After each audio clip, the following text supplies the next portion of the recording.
안녕하세요. 교수 박지영입니다. 요즘 뉴스를 보면 탄소 배출권 거래와 탄소 국경제도 IRA라 불리는 인플레이션 감축법, 또 탄소세 등 처음 보지만 아주 비슷하면서도 또 무언가 다른 이야기들을 하는 듯한 그런 단어들을 요즘 자주 보실 겁니다. 어느 기사에서는 뭉뚱그려서 전부 탄소세로 이렇게 이야기하는 경우도 있고요. 특히 올해 들어서 유난히 더 잦은 것 같지 않습니까? 그래서 오늘은 여러분들하고 이 비슷해 보이지만 또 뭔가 다른 이런 단어들에 대해서 한번 정리해보고 알아보려고 하고 있습니다. 간단하게 말하면 앞서 말한 탄소 배출권, 탄소 국경제도 이런 것과 함께 온실가스 배출을 줄이기 위한 일련의 모든 금융 활동 및 관련 제도 등을 통칭하는 것이라고 할 수 있겠습니다. 탄소 배출권은 가장 대중적으로 알려진 탄소금융 관련 단어입니다. ETS, Emission Trading System이라 불리는 이 탄소 배출권은 국제연합, 국가별로 총 온실가스 배출량을 책정합니다. 그리고 이를 배출권의 형태로 발급합니다. 각 국가는 이 배출량 의무를 기업에 다시 부과하게 되는 거죠. 탄소 배출권은 크게 할당량 배출권과 크레딧을 주는 크레딧 배출권의 두 가지 형태가 있습니다. 이는 사실상 온실가스 배출과 또 저감 활동에 따른 구분이라고 할 수 있겠습니다. 먼저 할당량 배출권은 의무 감축 주체별로 배출 가능한 온실가스 배출 권리입니다. 기업은 해당 범위 내에서 배출권을 부여받게 되는 거죠. 할당받은 배출권의 범위 내에서는 기업 운영을 할 수 있대 하다가 남거나 또는 기업 운영을 하다 모자라는 그런 배출권은 바로 탄소 시장에서 사거나 팔 수 있습니다. 두 번째로 크레딧 배출권이 있습니다.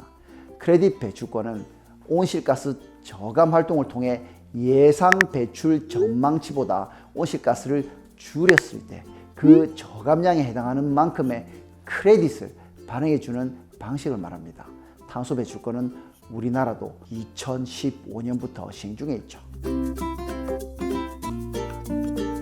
탄소세란 석유, 석탄 등의 화석 연료 사용량에 따라 일정 금액을 부과하는 세금을 말합니다. 탄소세는 정부가 온실가스 배출로 인한 사회 경제적 피해를 고려해서 산정한 그 비용을 정하고 탄소 배출량에 따른 세금을 지불하는 방식으로 경제학적 관점에서 접근한 방식이 되겠습니다. 2019년 1월 월스트리트 저널 탄소세 배당에 관한 경제학자들의 성명서에 따를 경우에 탄소세가 세계적으로 온실가스 배출량을 줄이는 가장 효과적인 정책 수단이라고 말하고 있습니다. 탄소세는 1990년대 핀란드가 최초로 도입한 이후로 전 세계적으로 도입이 꾸준히 확대되어 21년을 기준으로 현재 27개국이 시행하고 있습니다.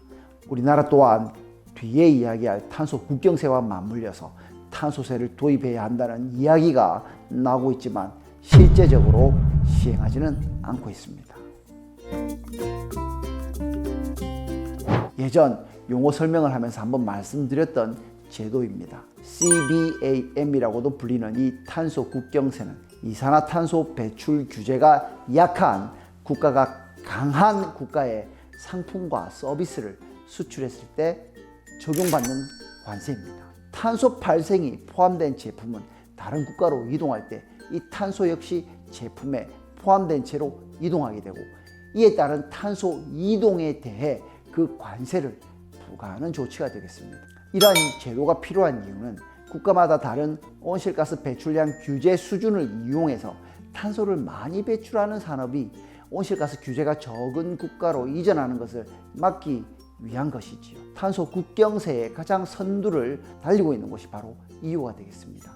2021년 7월 EU는 기후변화 해결을 위한 Fit for 55 발표에 탄소 국경 조정 제도를 포함하여 탄소 국경 조정 제도에 대한 논의를 시작했습니다. 그리고 오는 2023년 10월부터 도입되어서 2024년 12월 말까지 탄소 배출량을 의무적으로 보고해야 하며 2025년부터는 실제로 관세가 부과될 예정입니다.